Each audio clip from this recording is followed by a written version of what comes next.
আচ্ছা, গত ফেব্রুয়ারি মাসের 20 তারিখে সন্দীপ ঘোষ নামে এক ব্যক্তি চণ্ডীতলা থানায় এসে উপস্থিত হন এবং একটি প্রতারণার অভিযোগ তিনি চণ্ডীতলা থানায় দায়ের করেন। সেই অভিযোগ অনুযায়ী তার লটারির দোকানে দুটি অপরিচিত ব্যক্তি আসে এবং কিছু লটারির টিকিট দেখিয়ে সেগুলোতে দাবি করে যে তাদের সেই টিকিটে 3 লক্ষ টাকা পুরস্কার লেগেছে। এরপর তারা দোকানদারকে প্রলোভন দেখিয়ে লটারির টিকিটগুলি তার কাছে রেখে যায় এবং পরদিন নগদ অর্থ গ্রহণের কথা জানায়। সেই দোকানদারের বিশ্বাস অর্জনের জন্য তারা সেই দোকান থেকে কিছু লটারি পারচেজও করে এবং একটি ব্যাংক অ্যাকাউন্ট দিয়ে যায় যাতে তারা টাকাটি ট্রান্সফারের জন্য রিকোয়েস্ট করে। পরদিন সেই দোকানদার সরল বিশ্বাসে ওই ব্যাংক অ্যাকাউন্টে টাকা ট্রান্সফার করেন এবং পরবর্তীতে তিনি যখন ওই লটারিগুলো মূল এজেন্সিতে জমা করেন তখন তিনি জানতে পারেন যে সেই লটারিগুলো সম্পূর্ণ ফেক।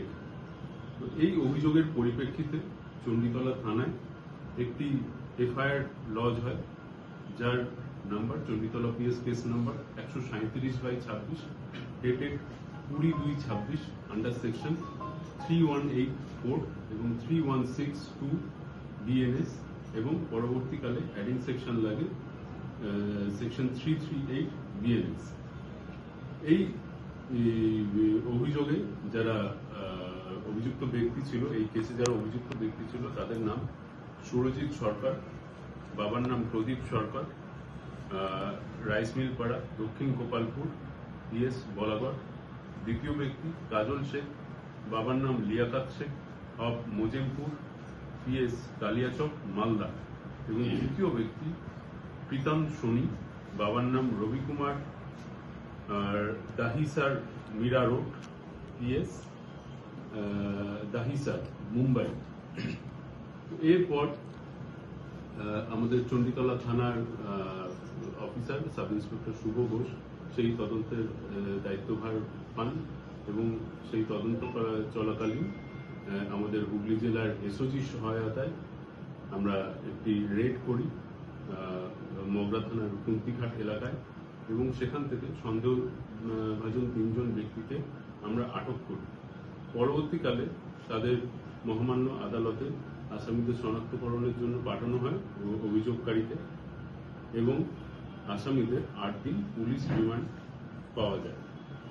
এই রিমান্ড পিরিয়ড চলাকালীন তাদের কাছ থেকে তাদের যে ভাড়া বাড়ি ওখানে কুন্তিঘাটে তারা যেখানে এই কর্মকাণ্ডগুলো করত সেখান থেকে আমরা বিভিন্ন সরঞ্জাম উদ্ধার করি, যার মধ্যে রয়েছে ল্যাপটপ, পেন ড্রাইভ, 2টি প্রিন্টার, লটারি কাটার স্কেলিং বোর্ড, লটারি প্রিন্টিং কাগজ ও ছেঁড়া প্রিন্টেড পেপার, 9টি মোবাইল ফোন, প্রায় 40টি বিভিন্ন ব্যক্তির নামে ব্যবহৃত এটিএম কার্ড, একাধিক প্যান কার্ড ও কিছু জাল আধার কার্ড।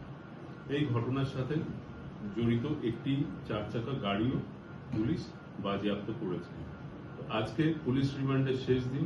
এরপর আমরা এই অ্যাকিউজদের আমরা কোর্টে রিমান্ড করব এবং তদন্ত আমরা এগিয়ে নিয়ে যাব এই কেসে।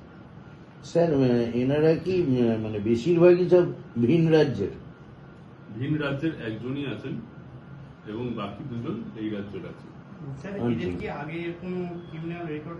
ওটা আমরা ভেরিফাই করে দেখছি, এখনো অব্দি এই বিষয়ে কিছু জানতে পারিনি, তবে আমরা ভেরিফাই করে দেখছি। এছাড়াও কি অন্য কোনো কেসের সঙ্গে এটা যুক্ত সেটাও এখনো জানতে পারিনি, ওটা আমরা ভেরিফাই করে দেখছি। জানতে পারি, যখন জানতে পারবো তখন জানিয়ে দেবো। অনেক নামে ডেবিট কার্ডগুলো রিকভার হয়েছে, সেটা কি ওদের আইডেন্টিফাই হয়েছে? এগুলো আইডেন্টিফিকেশন চলছে। যাদের ডেবিট কার্ড এখন নামে করা হয়েছে তারা কি জানতেন যে তাদের ডেবিট কার্ড অন্য? এখনো অবধি সেরকম কোনো কমপ্লেন্ট আমরা পাইনি, তবে সেইগুলো আমরা ভেরিফাই করে দেখছি। আমাদের পোর্টালে আমরা ভেরিফাই করে দেখছি যে তাদের এই যাদের ডেবিট কার্ড আছে সেই ডেবিট কার্ড ওনাদের কোনো কমপ্লেন্ট আছে কিনা সেগুলো আমরা আস্তে আস্তে ভেরিফাই করে দেখছি। এবং তার পাশাপাশি স্যার এদের সাথে আরো কেউ যুক্ত কিনা সেটাও কি আপনারা ভেরিফাই করছেন? হ্যাঁ, সেটা প্রত্যেকটা পাড়া এবং প্রত্যেকটা গ্রামে ছড়িয়ে ছিটিয়ে রয়েছে লটারির দোকানগুলো। সেই লটারির দোকানগুলো কি পুলিশি নজরদারি বাড়ানোর কিছু সম্ভাবনা রয়েছে? পুলিশি নজরদারি তো অলরেডি চলছে, কিন্তু আপনাদের মাধ্যমে আমি তাদের কাছে একটি বার্তা পৌঁছাতে চাইব যে এই ধরনের কোনো ষড়যন্ত্রে পা না দিয়ে টাকা ট্রান্সফার করার আগে দয়া করে সেগুলো আগে ভেরিফাই করে নেবেন। তারপরে যদি সে জেনুইন হয় তবেই টাকা ট্রান্সফার করবেন। আর যদি এ ধরনের কোনো জালিয়াতির যদি কোনো খবর পায় তাহলে সাথে সাথে যেন তারা থানায় যোগাযোগ করে। স্যার কেউ কমপ্লেন করেছে যার অ্যাকাউন্ট থেকে টাকাগুলো ট্রান্সফার হয়ে গেছে কারা কোনো এরকম সাইবার ক্রাইম কি কমপ্লেন লজ আছে কি চণ্ডীতলা থানাতে আমাদের হুগলি জেলা গ্রামীণ পুলিশের এসপি অফিস ক্রাইম এরকম? না, এটা চণ্ডীতলা থানাতেই এই কমপ্লেনটা লজ হয়েছিল এবং সেই কমপ্লেন্টের বেসিসে আমরা ইনভেস্টিগেশন করেছি এবং এক্ষেত্রে আমরা এসওজির কিছু সহায়তা নিয়েছি, কিন্তু এটা সাইবার ক্রাইম পিএসে কোনো কমপ্লেন লজ হয়নি।